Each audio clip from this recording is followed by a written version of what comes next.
everybody. This is Scott Hinnon along with Dale Wetzel, managing editor of the Great Plains Examiner and Great Plains News, coming to you live and direct from the Peacock Alley American Grill and Bar for another hour of the Legislature Today radio show. We're going to adjust our format just a little bit today. Two guests in this hour, brought to you by the University of Mary, America's leadership university. We're going to actually be talking with two folks who know a little something about the University of Mary and know a little something about the political scene. Today on the program, Kevin Cramer, who is a member of their Board of Trustees, as well as a member of the United States Congress now. We can call him Congressman Kevin Cramer, and later in the program, Matt Becker, who was actually a campaign manager for Kevin Cramer's campaign and a University of Mary alum. Both joining us today for an exciting edition of the program. And since Kevin's time is short, he's a member of Congress now. He's got to watch the clock. He got a lot to do. We're actually going to take our what's that? You don't get paid by the hour? No. We'll take our legislative update. We normally begin each hour with a legislative update that Dale recaps what happened in the legislature. We'll do that at the bottom of the hour. And it'll be really short, too. And so we can get rolling with Kevin and maximize our time with our special guest today. Kevin, you went to... Dale Wetzel, managing editor of the Great Plains Examiner. And you want to formally introduce our guest? I would. This is U.S. Representative Kevin Cramer, who was elected this past November.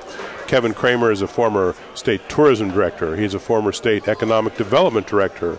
He is a former North Dakota Public Service Commissioner. The Public Service Commission regulates pipelines. They regulate coal mining. They regulate electrical transmission. They regulate auctioneers. They regulate a number of things. And Kevin Cramer was a Public Service Commissioner when he was elected to the U.S. House in November of last year. And he is a new member, and he's at the present time being barraged by emails and phone calls saying, please do not support gun control. And we'll talk about that in a moment. But first of all, Kevin, you went to the funeral the other day of one of North Dakota's, political and cultural luminaries, Mr. Chet Wrighton, a former North Dakota state senator, a former mayor of Minot, but perhaps best known, certainly best known, as the founder of the Norsk Hustfest, and he is also the owner of, started a broadcasting network in western North Dakota. Tell us about that funeral and also your acquaintance with Mr. Wrighton and what your impressions of him were. Well, first of all, the funeral was a send-off suitable for a king, and I think it's appropriate that it was. Chester was one of the few, so I guess you'd call them lay people that received the King Olav Award, actually, from King Olav. And King Olav being King of Norway. Yes. And Chester, you've described him perfectly. I mean, he's bigger than life, and many people paid tribute appropriately.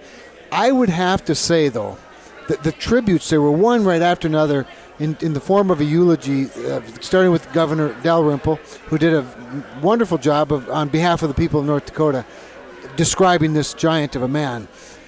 Senator Hoeven, whose family knows Chester's family very well, John's dad Jack and Chester are very good friends. I have to say, and I haven't had a chance to talk to John since the funeral. I'll see him on Friday, but it was as good a speech as I've ever heard someone give, right from the heart to the mouth to the microphone.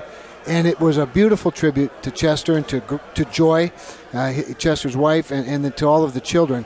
And then there was a representative from Shane, Norway. Shane is the sister city to Minot. And Chester started that whole program long before the Hustfest, and he gave a beautiful tribute on behalf of the people of Shane, Norway. And then Kathleen Ruby, Chester's daughter, represented the family, and it might have been the best eulogy I've ever heard in my life, and I've heard lots of them. But it was a great tribute to Chester, to Joy, to the family, to God. It was a very worshipful event. She even led us in an a cappella chorus of "Jesus Loves Me" just spontaneously, and it was just very, very nice. It was a great send-off for a great guy. I mean, what was your experience with him as a public official? Well, the first time I met him was when he was a senator. He was President Pro Tem of the state Senate. I was a page. I was a Senate page, and that was the first time I met this guy and saw this guy and watched him perform, if you will, saw his influence by virtue of just sort of sheer personality. he moved many things that way. And so that's how I first got to know him. But I got to know him best when I was tourism director, because the Hus Fest, the North Coast Fest, as you know, is one of the 100 top motor coach events in the country. It attracts more people to Minot than about anything you could imagine doing, especially in October. But what it's really done is it's created this incredible cultural connection to the homeland for many of us. I'm over 50% Norwegian myself, and it's the largest Norwegian American festival in the world, and so that's how I got to know him best. And what I learned about and from Chester is, if he thinks it can be done, it'll be done. Or it can't be done was never part of his vocabulary. Just describe him physically. Well, that was part of the impression. In fact, probably the guy from Shane, Norway, described it best. He said, "We didn't when Chester was coming to visit, this giant personality from North Dakota." Now, keep in mind, as Norwegians, we're not very gregarious people, as you know. We're quite stoic, and Chester was not. Because Chester was a large man physically, tall and broad, and not particularly heavy, but tall and broad, and very Norwegian looking. But they were worried, he said, the people were worried, how will we know it's him when he shows up? And anybody that met Chester, you knew that was never a problem, because the first thing he always said to people, as he broadens his arms and reaches out his hand, he'd always say, "Hi, my name's Chester." And then you knew. That was one of the things, when I first came to cover the legislature, he was one of the people I asked about, because I was working for the Associated Press. And, Chester was a state senator, but he was also a member of the Associated Press, because sure. the KX network was a subscriber to our service. And so I wanted to make sure that I knew who he was and that he knew who I was. You're kissing up, yeah. Yeah, I wanted to suck up to him. And and so I said, well, who is this? Full disclosure. And I said, who is this guy? I mean, what's he look like? And they said, oh, when you see Chester Wrighton, you'll know who he is. I mean, and here's this. At first I thought, in order to be a North Dakota senator, do you have to be 6'5", have a booming voice, and favor these huge, grand hand gestures? Yes. And, because there were some big men in the Senate then. I mean, physically large men. Yeah. And he was the biggest and the most demonstrative, and it was quite the thing, because I had this stereotype of Norwegians when I came to North Dakota, and he certainly went against every one of them. I always remember Harold Schaefer used to always say he was a big advocate of Chet Wrighton's. And Harold Schaefer made a pretty good mark in tourism in this state, but he always believed and always advocated that Chester Wrighton should receive a Rough Rider Award. And John Hoven did present it to him. And so an amazing guy to have that level of respect from somebody like Harold Schaefer, no small matter. We were talking about your connection. This hour is sponsored by the University of Mary, and we were talking about your connections to the University of Mary. You used to work at the University of Mary. I believe your wife teaches at the University of Mary. Could you just talk about what you did at the University of Mary and how you came to do it? Well, actually, Chris, you're right. Chris started teaching at the University of Mary when we first came to Bismarck, when I took the job as tourism director in Ed Schaefer's first term. And so we immediately got involved in sort of the social aspects of the school, and it's a very social place. Hospitality is one of the Benedictine values that the Sisters of the Annunciation Monastery, the founders, really promote. And so we'd go to a lot of social events, and I got to know the administration quite well. And so I volunteered for various things. And by the time I was economic development director, they'd had this vision, Sister Thomas did, of having this Harold Schaefer Leadership Center. And they'd asked me, if John Hoven and I actually, if we would be on first of all on the founding board, that we call it the Executive Operations Committee, and then if we would co-host an entrepreneur every year, an entrepreneur summit. Was John Hoven the Bank of North Dakota president? He was the Bank of North Dakota president. I was the economic development director. Ed Schaefer was, of course, governor, and so we headed up and co-hosted for several years this Harold Schaefer Leadership Center's Entrepreneurship Institute. And we gave an award every year to an entrepreneur. One year it was Ronnie Offit, one year Doug Burgum, and others like that. So that was my initial sort of involvement. So when Ed Schaefer chose not to seek re-election, John Hoeven ran and became governor. I stepped down as economic development director, went to work then, was offered a job being the first director of the Harold Schaefer Leadership Foundation, raising money for the University of Mary. So one thing led to another, and I went back into public life, as you pointed out, became a public service commissioner, was asked to join their board of trustees, and have been doing that now for, I suppose, 10 years. You're still a trustee? I am still a trustee. I'm a member of the executive committee, so there's a small group of us that sort of take care of more of the details between trustee meetings. Martin White is the chairman of our board. The Sisters of Annunciation Monastery have 5 of those members. So I'm very active, very involved at the university. We have a daughter there now. We have a daughter and a son that have graduated from there. I love the school. And being a Concordia graduate that graduated in social work and pre-seminary studies, I did end up getting my master's degree from the University of Mary. So I'm also an alum. And just so that we're clear, you're a Lutheran. You're not Catholic. I'm a Protestant. I am a Lutheran. I love in fact, being at Chester's funeral yesterday reminded me just how Lutheran I really am as we sang some of those great hymns of the church. But I'm not Catholic, but we share, of course, a common Lord and Savior. We share, in many respects, a common liturgy, and more importantly, a common mission. And so my heart is really as much with the University of Mary as with Concordia. I have a question about the leader of the University of Mary, Monsignor James Shea, who now has that distinction. Yes, I wore my purple tie to his dinner the other night in his honor. Yes. Where did you wear the tie? To a dinner in his honor, becoming the Monsignor. Monsignor is sort of a purple sort of a Monsignor color, you know. Yeah, there you go. And but talk about Monsignor Shea, and obviously you had great respect. He's an average fellow. you had great reverence for the previous president, Sister Thomas Welder, but now Monsignor Shea, and he's kind of a Catholic Chester Wrighton without the accent. He's a Catholic Chester Wrighton. He's built like him, big voice, not as tall, mm-hmm. Very gregarious, very joyful guy.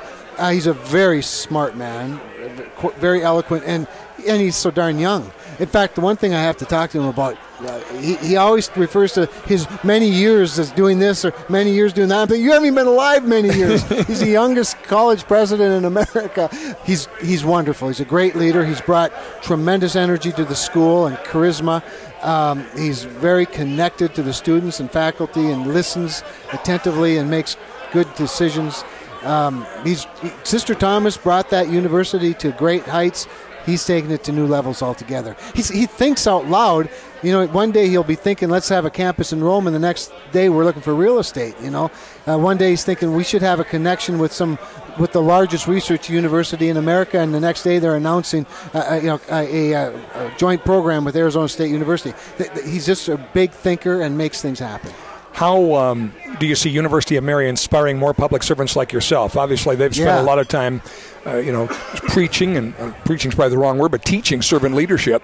And obviously, we have a legislature full of citizen public servants. How do you see the University of Mary adding to the, improving the image of what public service is all about? Well, it's very strategic, quite honestly, Scott. And you're right. They've taught servant leadership for a long time. More importantly, they've led by example with leaders like Father Shea, Sister Thomas Welder, all of the Sisters of Annunciation Monastery who live a very humble life of leadership, of service, and live by the rule of Benedict and teach it and lead by example. So I see that they'll have a growing influence as the university grows. It's a growing university.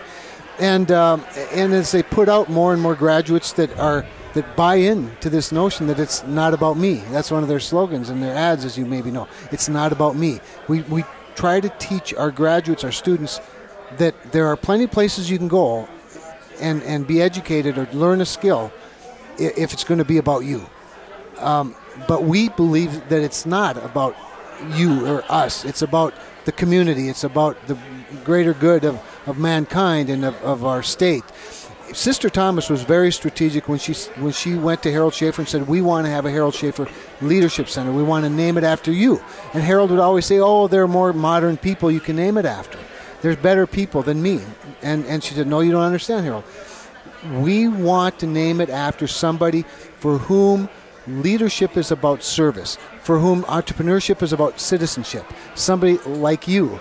and was able to convince him after 3 visits that we should have a leadership program named after Harold Schaefer that models the leadership model of Christ himself, who said, I came to not to be served but to serve. The Son of Man comes not to be served but to serve. And so Harold epitomized that in a business sense, in an entrepreneurial sense. And so that's what we're trying to put out, is are generations of young people who have that same conviction. One of the things that we'd like to speak with you about, Representative Cramer, is what people are talking about in terms of how they're contacting your office and what they're concerned about. And you gave us a summary of contacts that your office has gotten in the last week, and they're overwhelmingly about gun control, specifically opposition to gun control. They are, and it's surprising to me, not that it's such a big topic, but how overwhelmingly the people of North Dakota seem to oppose any type of gun control, whether it's assault weapons ban. We get a lot specifically on that. I mean, this week alone, over the 1 week, we monitor it Thursday to Thursday, and then we do the summary at the end of the week. But 807 people from North Dakota contacted my office saying, oppose any bans on weapons or clips. And 18 people called saying support a ban on guns. So clearly the sentiment, and granted there's probably a campaign going on and all of that, but even at that, these are pretty overwhelming numbers. And so... You wanted to have you're going to have a forum in Fargo on the 22nd of February. Yes. About, as I understand it, it's broader than gun control. It's basically an exploration of the causes of violence in our culture. Yes. And could you explain Sure. what you hope to accomplish with that? Well, first thing I want to do is I do want to have people who support gun control and who oppose gun control specifically to talk about the issue of guns. I think that, let's have an honest discussion and debate, but let's broaden the discussion, talk to people in the faith community, in the education community, in the culture community, if you will, about things like the impact of movies, television, video games, on the culture and on violence. What impact, if any, does that have? What should be done, if anything, about it? What is an appropriate legislative response? I want to talk to family groups and traditional values groups and say, hey, what about this culture of life, culture of death thing? We get ridiculed for it by the very same people who want gun control. Was George Bush onto something when he talked about a culture of life? What did that mean? Have we raised now for 40 years generations of young people who have so little value, or value life so little, that taking one isn't that big a deal anymore? I think these need to be explored in the public arena without passing judgment. I lean toward that way. Of course, I'm not. I don't want anybody to think I'm undecided on the topic. But at the same time, I do think we ought to hear everybody out. Is a culture of life promoted by federal regulation or state regulation that does not seek to restrict firearms ownership? I think no. I think that a culture of life is demeaned by having a culture of death, and a culture of death that I think is exemplified, if you will, illustrated in things like abortion on demand, on the idea of rationing health care. We talk about life as though there are categories of it, and that's going to have a consequence ultimately, in my view. So now, do I believe because abortion's legal, we're going to have murders every day? No, but I do think that we have to have the discussion about the larger cultural issues that might lead to these problems. I understand what your point is, but I was just thinking, okay, can you support a culture of life and then defend the idea of, well, I really need to own 20 assault rifles with 30 bullet clips in them? Well, I don't have. It's funny when you say need, because I get asked that question a lot. What do I really need? 20 clips or 20 bullets in my clip or 50? And I don't pass judgment on what anybody needs. I rather look to the Constitution on what you're entitled to and what the Constitution guarantees in terms of liberty and freedom, and the purpose of it. And I think that's worth exploring. Whether you need it or not really isn't the issue, but whether law-abiding citizens have a right to it is. Okay.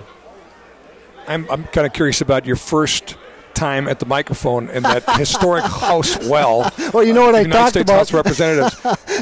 Did you do the NDSU thing? Was that the first one? I did. Okay. Yes, yeah. I saw that. I didn't know if that was your first. That was my first. You went there and waved the flag for North Dakota a little bit. Yes, I did. In fact, I have a beautiful certificate of the transcript from the congressional record. I need to get over to the university. But you know what happened to me shortly after that? And I've got a couple of speeches. I'm going to do one on the floor in honor of Chet Wrighton next week. But I presided over the House as Speaker of the House right after the debt ceiling vote, and it was a very raucous place, and I had to gavel several people down to get order in the House because there were just a lot of buzz going on, and I thought, well, that's an appropriate way to dive in the deep end. The other thing I was curious about, Dale went through the statistics of what folks are calling about, and you mentioned how many North Dakotans had called. Yes. Do you really only categorize them by, in other words, it only matters when North Dakotans well, call? I wouldn't say it only matters, but that's what I keep track of. Yes, yeah. And it is where most the calls come from, as you might imagine. And speaking of culture, what is your impression of the culture of the U.S. House? I like it. It's a very people would be surprised. They're very normal. Imagine that, very normal. It's we debate everything. We vote on everything. There's no consent calendar like there is at the Public Service Commission or in the Senate for that matter. It's very rigorous.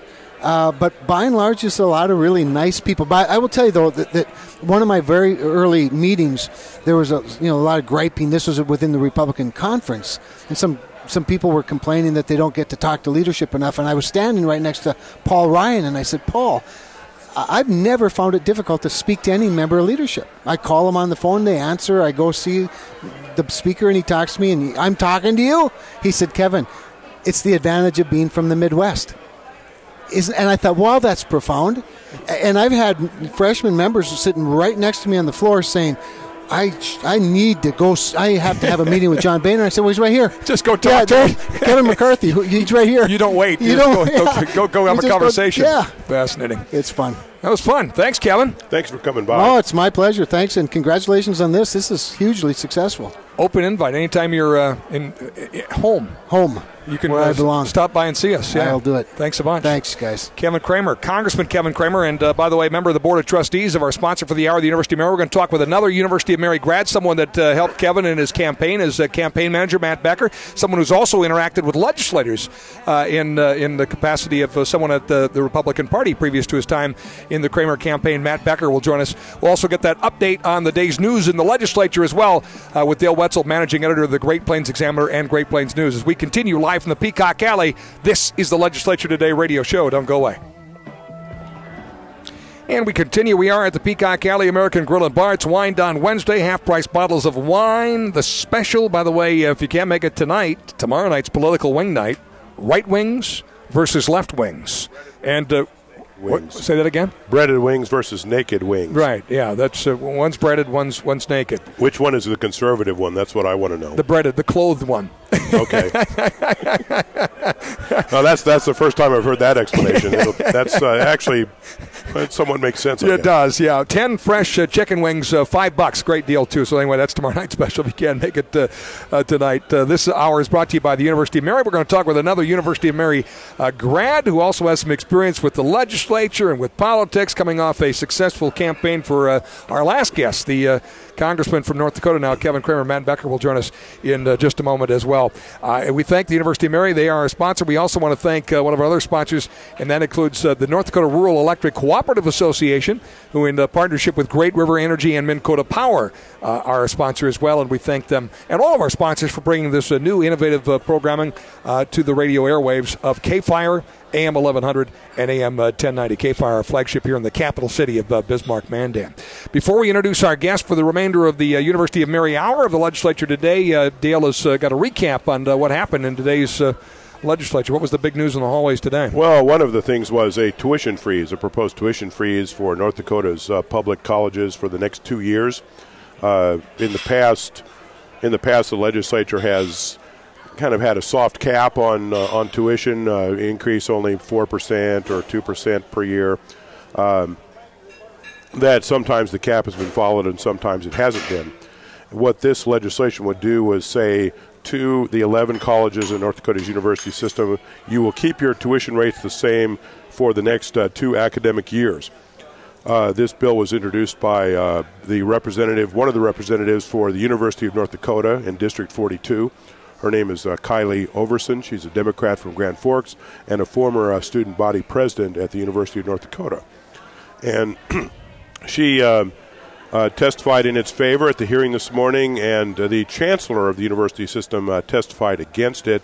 There is some concern on the Board of Higher Education that this sort of legislation would inhibit the flexibility of the various institutions to respond to their differing market conditions. There's also some concern that a mandate from the legislature on tuition would infringe on the power of the Board of Higher Education itself, because the Board of Higher Education is a separately established constitutional board that has a broad jurisdiction over the operation of the university system.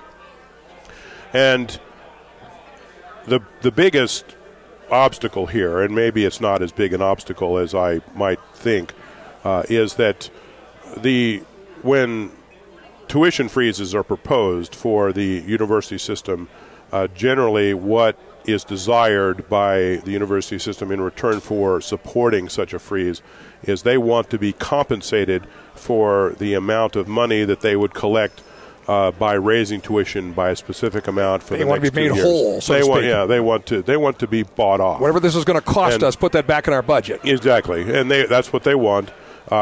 We don't have the numbers right yet as to how much that would be. It would depend upon what sort of tuition increase assumptions that they are operating under. But we're probably talking about at least $20 million over 2 years that they would like to get as extra state aid in compensation for the fact that they will not be able to raise tuition over 2 years. There is another bill that has to do with the North Dakota minimum wage, which is $7.25 an hour. It hasn't gone up for several years. What this bill would do would be to index the minimum wage to inflation, to prevent the minimum wage as it exists now from losing purchasing power in the future. It does not. This legislation is sponsored by a group of Democrats. The lead sponsor is Representative Steve Zeiser of Fargo. He represents Central Fargo. It's a pretty solid Democratic district in Fargo. It does not advocate raising the minimum wage. $7.25 is the state minimum wage right now. It is also the federal minimum wage. Traditionally, North Dakota's state minimum hourly wage has tracked what the federal government's hourly wage has been.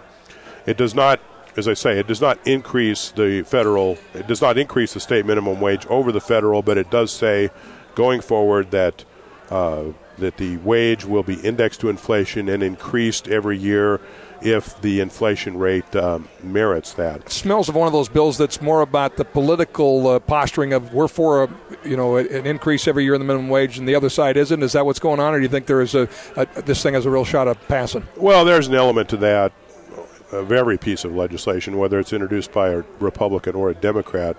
But what folks are going to be thinking is, who really, in North Dakota, with the prosperity that North Dakota is experiencing presently, who really gets paid $7.25 an hour? Most people get paid more than that because of the competition for labor, the demand for labor. And so you could make the argument that it would be, frankly, quite harmless to index the minimum wage to inflation because most folks are getting paid more than the minimum wage anyway. The question becomes, how much is this going to affect businesses in rural North Dakota where the wages might be lower? In the larger cities, if you drive through the McDonald's drive-up window, they're advertising, and this is in Bismarck alone, and in Williston and Dickinson it's much higher, but they're saying, we will hire you, we'll give you a signing bonus, and we'll pay you $10 an hour. This is in Bismarck. In Williston, you get paid close to $20 an hour. And so $7.25 is nothing. I don't know the stats in North Dakota. I know that nationally, if you look at the minimum wage, it's generally a training wage. And when you hike it, what you end up doing, oddly enough, is ending up with less opportunities for folks that would be in a training wage. And they're very often minorities and or younger kids that end up having less opportunities, because if the wage goes up, then obviously you can't just pull the money out of thin air for these. Well, you do have to consider that some folks might be priced out of the labor market because maybe what jobs they would be doing are not worth 7 or however much the wage would increase.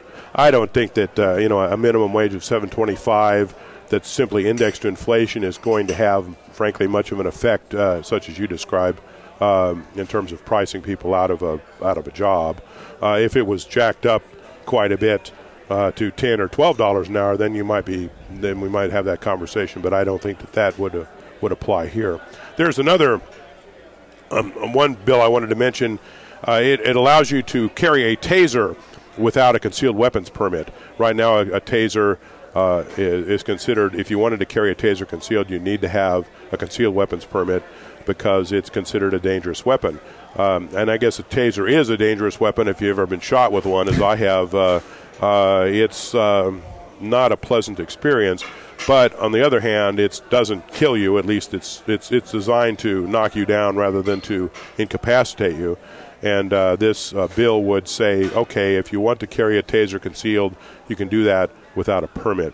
There's also another bill that deals with the film industry and how to promote the making of films about members of the North Dakota Rough Rider Hall of Fame. Now, this august group of people includes Phil Jackson. He's a former coach of the Los Angeles Lakers and the Chicago Bulls.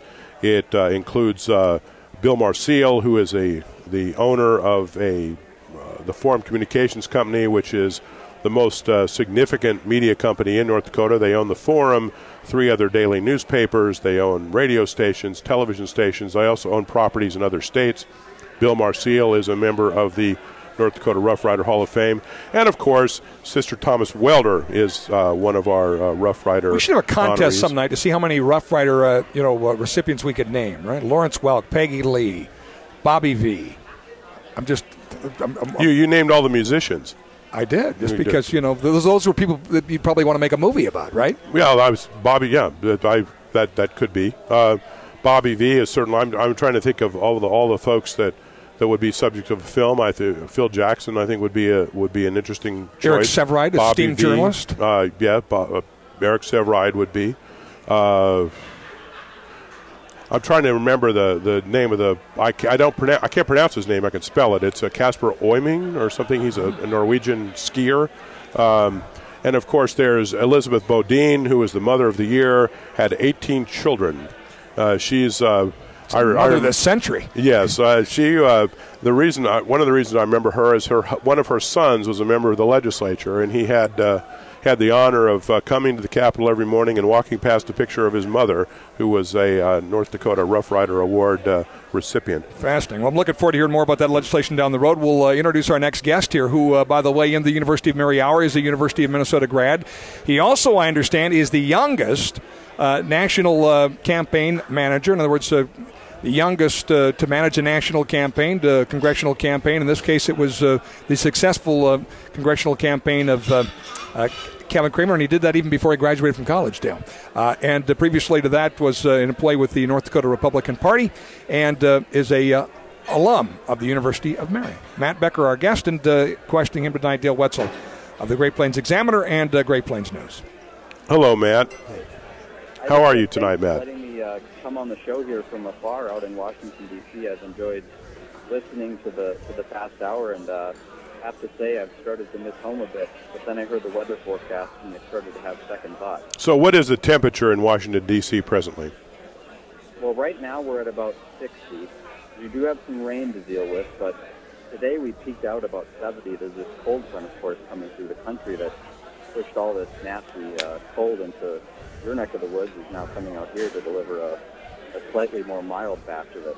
Oh, the travails of having 60-degree temperatures and rain in February, almost February.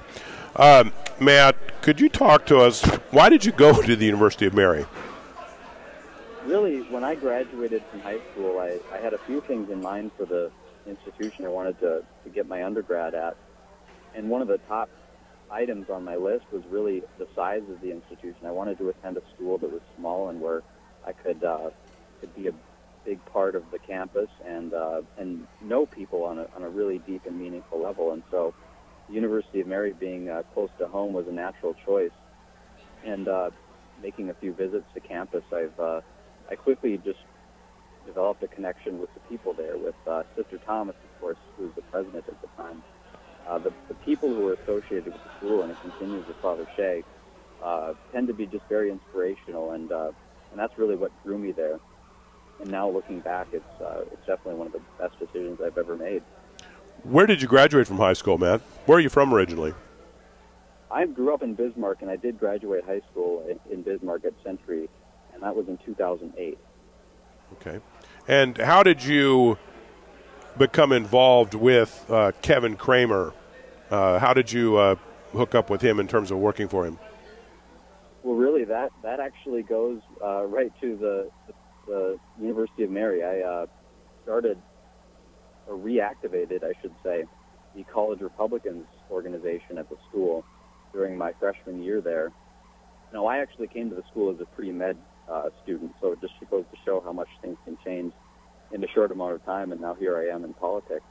But I came to the school to go to pre-med, and I was starting up this College Republicans group after it had been dormant for some time, and we wanted to have a big cookout to sort of jazz things up and get people excited about the election year ahead, which was then the 2008 elections, and we decided to have an event. We'd invite some elected officials, and one of those officials was Kevin Cramer, then Public Service Commissioner, and so I had an opportunity to meet him then for the first time. And over time at the school, we would invite him back periodically at our meetings, and so developed a relationship with him at that point, and I always did look up to him as someone that I really respected. And of course now he's my boss, so it's really come full circle here. And during my time at the university, of course, I got my degree, but also at the same time I was working at the State Republican Party, which is a job I accepted during my senior year. And that taught me a thing or two about burning the candle at both ends. Why did you decide not to pursue medical school? Really, it just came down to following the passion that I had always had for politics. I remember when I was 10 years old walking the streets of Bismarck during the massive blizzard we had during the 2000 elections. I was so preoccupied with politics that I wanted to help out and take down the yard signs the night before the election. So that was my way of getting involved, and so I've had this bug in me for a long time now, and ever since I can remember, I've always been drawn to it. So taking down yard signs during a blizzard made you really enthusiastic about politics. Believe it or not, it must have had some sort of an effect on me, and maybe maybe I just gradually forgot about the blizzard part, but or maybe I just enjoyed it. And I guess that kind of is maybe a statement about the way politics can be. Sometimes it's really an uphill climb, and it's very difficult getting through it, but in the end it's rewarding, and that's kind of what drew me into it again in terms of a career path. I always, before that, had sort of thought, I'll enjoy politics on the side, but it came to be that I enjoyed it so much I wanted to make it my career, at least for the time being. I understand that. Sorry, go ahead. I understand that when you were. I understand that when you were at the University of Mary, one of the things that you did was either begin or promote a student club that whose objective was to invest in the stock market and see how well you could do. Could you describe that for us? Yeah, that actually was one of the greatest experiences I had while attending school at the University of Mary. Kirk Lanterman, who many listeners may know as a Bismarck native, born in the middle of the country, who went on to become a CEO of a Fortune 500 company, Holland America Cruise Line. So just imagine that, a guy from the very middle of the country managing a cruise line that sails oceans, which you really would have no concept of during his high school years at Bismarck High School. But Kirk Lanterman is really an inspirational person, and he is a benefactor of the university. And there were several of us, in fact, three of us, Wes Wakefield, Jenny Dvorak, and myself, who took an interest in starting up a student investment fund.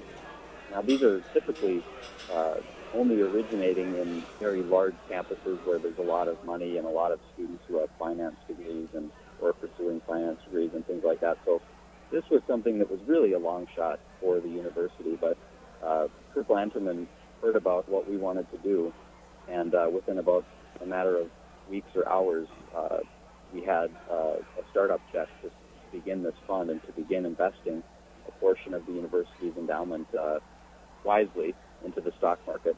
And we did so quite effectively. In fact, I believe our first year, a return on the market at the time was about 20%. And so we didn't play things too risky, but we did things in a very safe way. How did you go about researching your investments? We actually had quite an advanced structure to the club, and the club, of course, I should mention, is the Student Equity Club, and it's still going on right now on campus. In fact, I just spoke several weeks ago to the new chairman of the club. But really, we divided our club into committees based on sectors of the market, and so we had a technology sector committee and a finance sector committee and energy and commerce sector and committee. And so these committees would every week research different stocks within their area of interest and present them to the group in the form of a stock pitch, which is basically a presentation lasting between 5 and 20 minutes, depending on the topic on that given stock. And so our biweekly meetings would involve a variety of stock pitches that the group as a whole would either vote to approve or decline. And so from there, we gradually accumulated a variety of positions ranging from shares of Apple to shares of Berkshire Hathaway to shares of Starbucks and other lesser-known companies. But we grew the portfolio in a way that allowed the students to really get that hands-on experience investing. We didn't want to rush into a bunch of positions. We wanted to really allow those stock pitches and all that research to take place. And we actually did take a trip to New York City to visit Wall Street during my junior year at the university. And that was a really great experience, of course, going out there, seeing things up close and personal after learning about them in the classroom. And this was before the big stock market swoon, was it not? This actually took place after. This would have been 2011. So okay. The area was a little bit recovered by that point. But we were definitely mindful of what had just taken place. In fact, when the club started, it was only a few months after the big crash. And so we were all a little bit nervous about this thing. You know, we are greeted by this generous benefactor, and not wanting to disappoint, we were very cautious with our investments, especially given the tumultuous nature of the stock market at the time.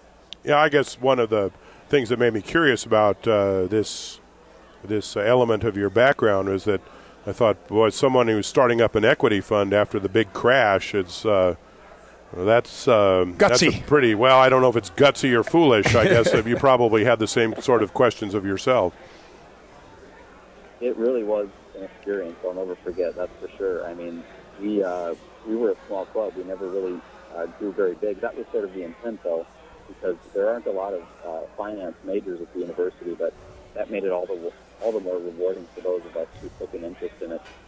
And the few of us who did were very passionate about it.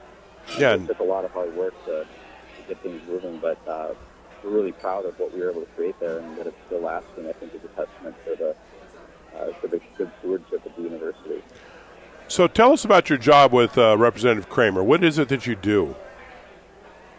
Well, right now I'm a legislative correspondent out here in Washington, D.C., and so, yeah, but Kevin, of course, just mentioned to you some of the topics that we've been receiving contacts on, and so that's essentially part of my responsibility is analyzing all that data that comes in and taking a look at research, and it's really a job I'm still settling into. But it's really enjoyable being out here in Washington and being up close in the U.S. House of Courts and seeing how things actually work. I will say it's a little bit daunting given the reputation that Congress has. Of course, the approval rating now I think is somewhere between a range of diseases if you survey people. But I'm really hopeful, though, that as things develop over the next years, of course, now immigration reform is a big topic. Hopeful that we can see some actual progress, and maybe the reputation of Congress can be salvaged after all. Well, as you know, the reputation of Congress is somewhat dodgy right now, and the impression is that you folks are all out there fighting each other over trivialities, and that nothing gets done, and that everyone's at each other's throat all the time. What is your personal experience in terms of your own relationships with other members of Congress and other staffers from members of Congress? In terms of this gridlock we're seeing? Yes. I mean, is this something that you perceive Congress as a hostile place to work? Not at all. In fact, coming out here, I have a similar feeling that Kevin shared earlier. I mean, there's definitely a desire you can sense, a shared desire of people to work together. I think the issue has been, we of course just got through a pretty brutal election, and so I think there's some time that needs to pass, and now it's 3 months away from that election, and so I think we're starting to see a change. And I hope that this year, now that we're starting on a clean slate, we still have divided government, of course. We still have a Democrat-controlled Senate and White House with a Republican-controlled House, but I think we have to allow some time and some understanding of the fact that we did have a pretty contentious election, and now hopefully Congress can do its work. But being on the Hill and interacting with other offices, everyone's out here for the same reason at the end of the day. And so when it comes to getting that job done, I think it's just a matter of getting on the phone with people, making things happen. And like Kevin said, it's not so hard to... Thanks for your time. Thanks for your time, Kevin. Excuse me, Kevin. Thanks for your time, Matt. An aide for Kevin Cramer, the U.S. Congressman from North Dakota, a newly elected Republican. Matt Becker, a University of Mary grad. Thanks to our sponsor, University of Mary, America's Leadership University, and Matt, Bismarck native, youngest to manage a national campaign before he even graduated from college. How about that? Another hour of the Legislature Today radio show is in the books. Thanks for listening, folks. For Dale Wetzel, managing editor of Great Plains News and the Great Plains Examiner, I'm Scott Henry.